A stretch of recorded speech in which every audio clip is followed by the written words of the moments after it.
Um grande bom dia, boa tarde, boa noite pra você que tá vendo esse vídeo. Sou Fatela aqui do Rede Rafas e hoje vim falar de um assunto que vocês pedem também, só que a gente vai abordar eles um pouquinho diferente. Deixa a Globo pra lá, deixa a SBT pra lá, deixa a Record pra lá, que hoje o assunto é a Rede Manchete, a extinta Manchete. Mas a gente vai falar sobre 5 novelas proibidonas que a emissora exibiu, que se fossem exibidas hoje em dia ia dar, muita dor de cabeça. Então, enquanto a vinheta roda, você tira as crianças de perto e vem comigo curtir esse vídeo proibidão.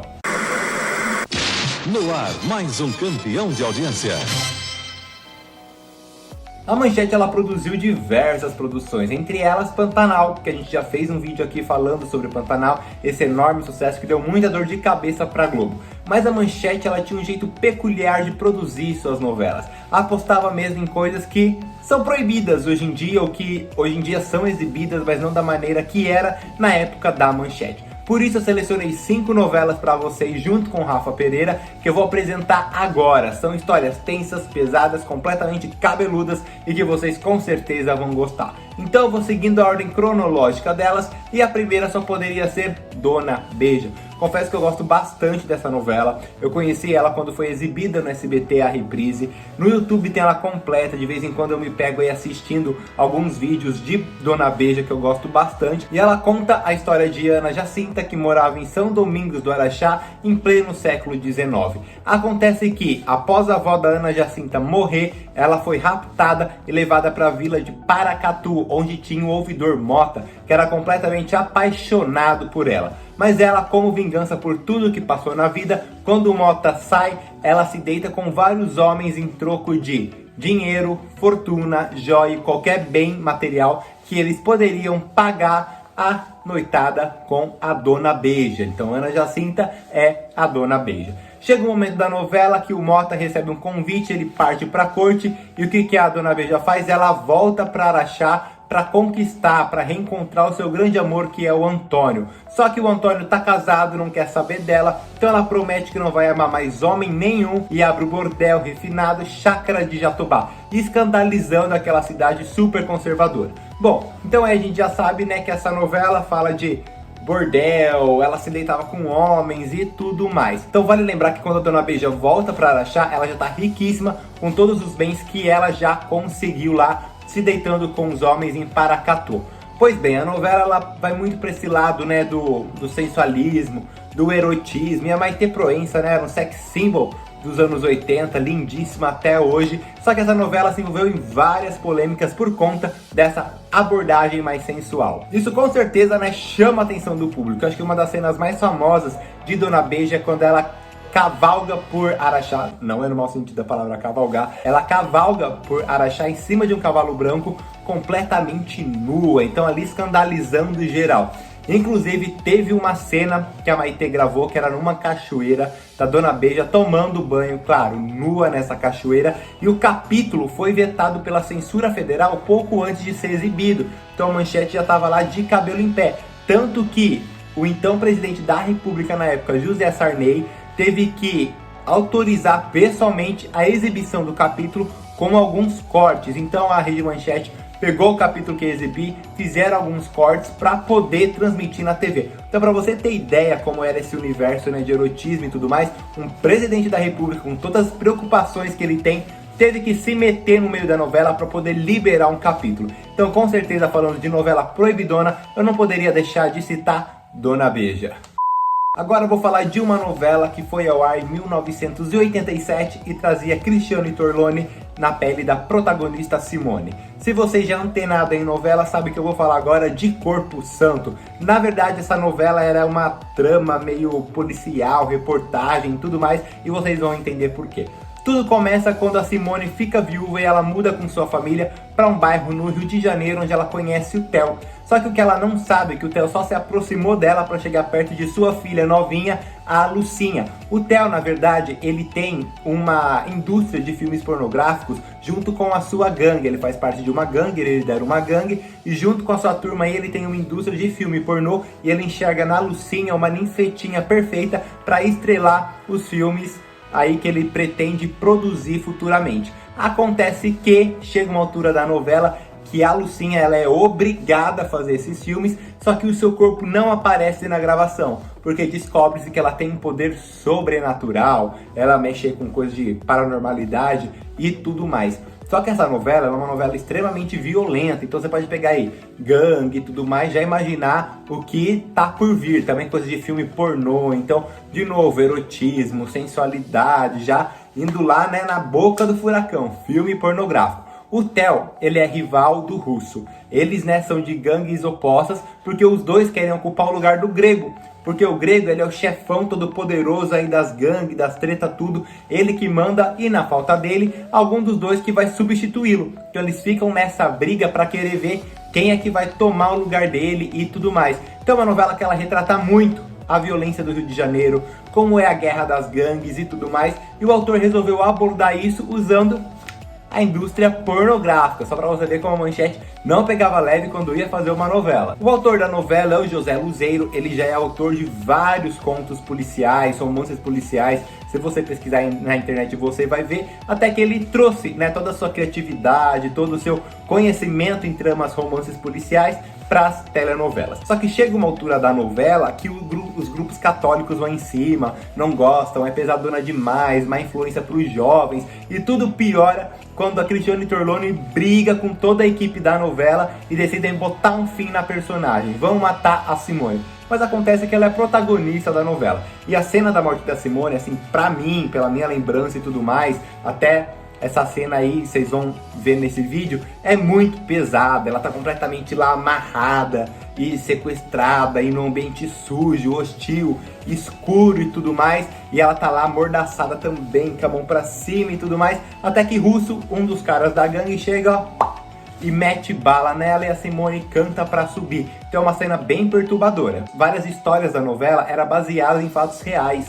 Então aí o autor ele criou mesmo uma novela reportagem. Todo mundo conhece Corpo Santo como uma novela reportagem.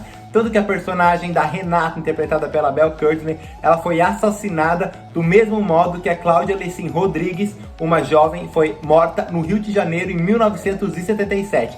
10 anos antes, o crime que aconteceu, que vitimou a Cláudia Lecim, foi o mesmo crime, foi do mesmo modo que matou a personagem da Renata em Corpo Santo. Então, claro, seguindo essa ordem cronológica, não poderia faltar Corpo Santo nessa lista. Que de santo, né, gente? Não tinha nada.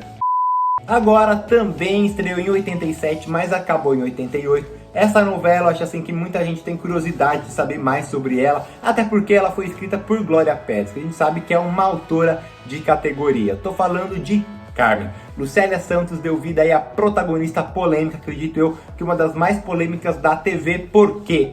Carmen, ela queria acabar com a vida do Ciro, por quem ela era apaixonada. Então, o que ela faz? Ela faz um pacto com a Pombagira. E como forma de mostrar o seu poder, a Pombagira incorpora nela.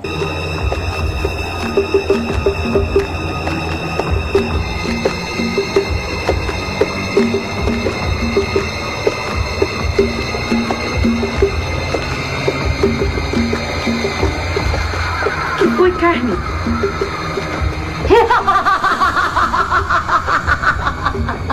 Acontece que ela consegue destruir a vida do Ciro e tudo mais, só que, como castigo, né, essa entidade diz que ela não pode se apaixonar por homem nenhum. E com isso ela tem todos os homens aos seus pés. Então ela tá ali com a Pombagira, ela fez esse pacto com a entidade e ela tem todos os homens que ela quer aos pés dela. Porém, ela não pode se apaixonar por nenhum deles, mas é isso que acontece.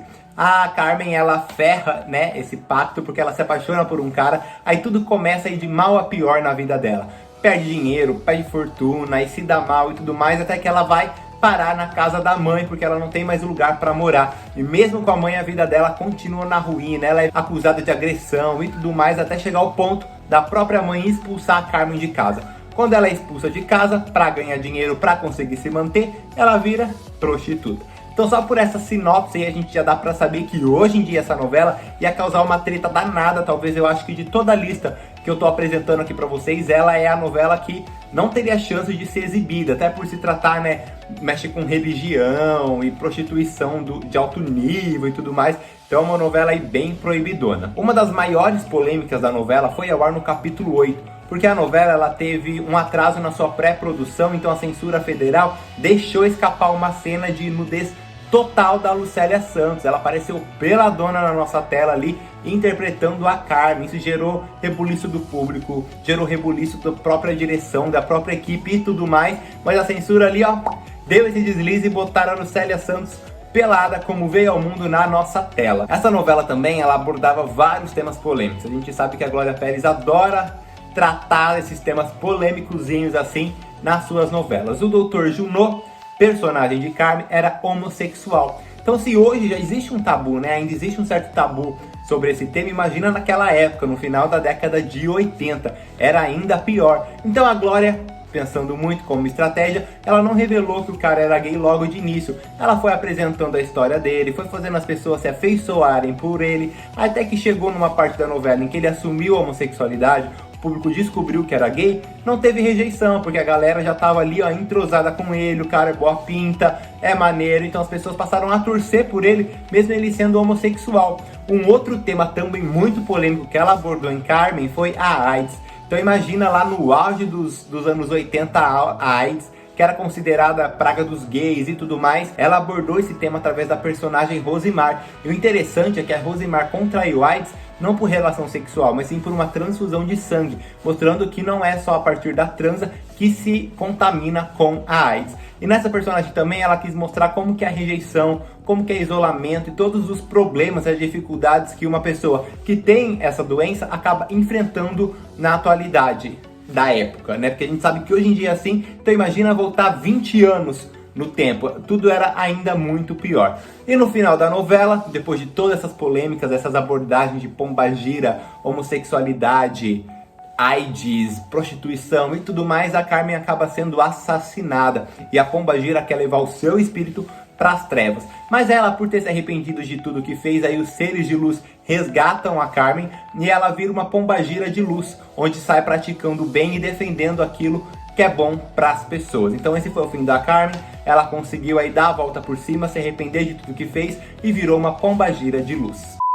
Talvez eu vou falar agora da novela mais conhecida da Manchete, uma das mais famosonas da TV, que é Chica da Silva, onde tem uma história que pode ser resumida muito facilmente. A escrava que virou rainha no século XVIII. Chica era muito humilhada, foi vendida com sua mãe e tudo mais, teve uma vida muito difícil, até que encantou um homem branco, ele se casou com ela, ela se tornou sua esposa e começou a mandar em tudo e a desprezar e a humilhar todo mundo que um dia já fez mal para ela. Essa é a premissa de Chica da Silva, que foi interpretada com maestria por Thaís Araújo no auge de seus 17 anos, que isso trouxe problemas também, mas a gente vai contar um pouquinho mais pra frente o que a Thaís enfrentou com 17 anos ali, interpretando a Chica da Silva. Para começar, vamos falar de uma polêmica bem levinha aí. Quem que era o autor de Chica da Silva? Isso porque quem assinava a obra era o Adamo Angel. Só que ninguém falava, meu, quem que é esse cara? Quem que é esse Adamo? Quem que é o Adamo Angel e tudo mais? Até que faltando um mês pro final da novela, descobriram que o Adamo Angel era nada mais e nada menos que Valcir Carrasco. Isso porque o cara recebeu um convite para escrever uma novela na Manchete, mas ele tinha contrato com o SBT. Então o que que ele fez? Ele usou esse nome aí, até o Angel, né? Um contraponto ao Carrasco, Carrasco Angel. Então ele usou aí essa assinatura, esse nome falso para conseguir escrever uma novela na Manchete. Dizem as más línguas que quando o Silvio Santos descobriu isso, ficou possesso da vida e como castigo mandou ele escrever uma novela na hora, quase que ali no mesmo instante pro SBT, e assim veio Fascinação em 1998. Mais uma vez a Manchete apostou no erotismo e na sensualidade para prender a atenção do telespectador, porém tinha muita cena de violência quase que explícita, e era tortura, morte, assassinato, castigo e tudo mais. Talvez uma das mais emblemáticas foi a morte da Maria, interpretada pela Zezé Mota. A mulher foi assassinada em praça pública, mas assim, com requintes de crueldade e de terror. Amarraram a perna dela num cavalo, a outra perna no outro cavalo e a mesma coisa com os dois braços. Aí meteram um tiro pra cima, os cavalos assustaram, cada um correu pra uma direção e ela foi esquartejada na frente de todo mundo. Essa foi só uma das cenas, para você imaginar o nível que era a novela. A Bem-vinda também com as bruxarias, Violante, quase sempre que aparecia em cena, tinha ali uma coisa pesada para acontecer e arrancar dente de escravo e tudo mais. Então Era uma novela que só os fortes aguentavam. Chica da Silva, a gente sabe, tinha muita nudez. Só que a protagonista não podia aparecer pelada porque ela tinha só 17 anos. Então a grande expectativa era que a Thaís completasse logo os 18 anos para poder aparecer pelada na TV. E foi o que aconteceu. Uma semana após ela soprar nas velhinhas da maioridade, o que aconteceu?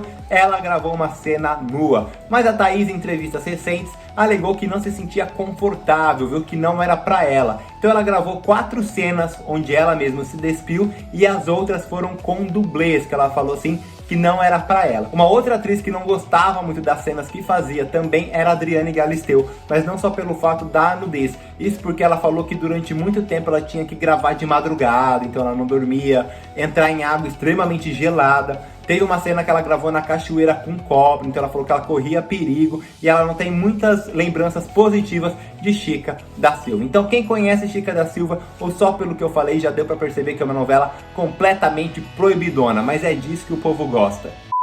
Agora eu vou falar de uma novela que talvez você possa achar que ela é a mais leve da lista, porque ela não fala tanto de erotismo, não tem muita gente pelada e tudo mais, mas a história dela em si, logo vocês vão entender o porquê, é bem cabeluda também. Hoje em dia ia ter aí problema para ser exibida. Mandacaru, que foi ao ar em 1999, a novela mais longa da TV Manchete. A história da novela, claro, se passava no sertão brasileiro e mostrava a vida dos cangaceiros após a morte de Maria Bonita e de Lampião. O tirano aí, ele se tornou o novo rei do cangaço e como vingança ele sequestrou a Juliana, que era filha de um poderoso latifundiário. Só que a Juliana acaba se apaixonando por ele e entra na briga dos cangaceiros do lado do cangaço. Então ela se vira contra o pai. E o líder da outra tribo, não sei se é tribo que fala ou coisa do tipo, se alguém aí souber o termo certo, comenta embaixo desse vídeo. Agora, deixando um pouco o Tirana de lado, tem o Zebedeu. O Zebedeu aí, ele toma posse da cidade,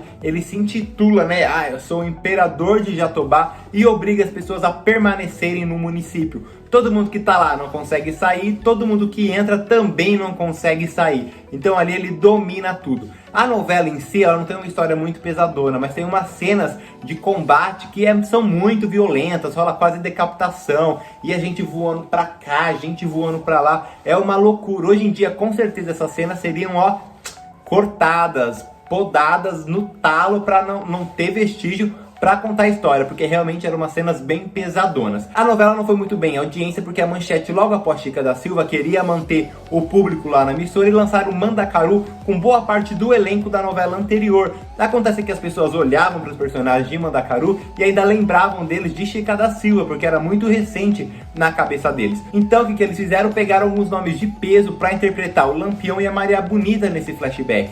Então o Alceu Valença ficou como Lampião e a Daniela Mercury ficou como Maria Bonita. Só que isso também não trouxe resultado positivo. A novela, apesar da baixa audiência, foi a mais longa da história da Manchete, com, se não me engano, 249 ou 259 capítulos. Bom, eu vou ficando por aqui com esse papo proibidão. Você, conta aqui pra mim, tem alguma outra novela proibida da Manchete ou fora dela que você se lembra, que tem cenas marcantes, que se fossem exibidas hoje em dia ia dar, dor de cabeça pra emissora? Então já sabe, use espaço aqui pra comentar o que vocês acharam desse vídeo, sugestões e tudo mais. É nesse espaço aqui que é feito pra vocês. Curta o vídeo pra ele aparecer pra mais pessoas, ativa o sininho das notificações. Se você não se inscreveu ainda no canal, se inscreve, seja muito bem-vindo. Eu vou ficando por aqui e até um próximo vídeo. Fui! Hoje foi proibido, hein?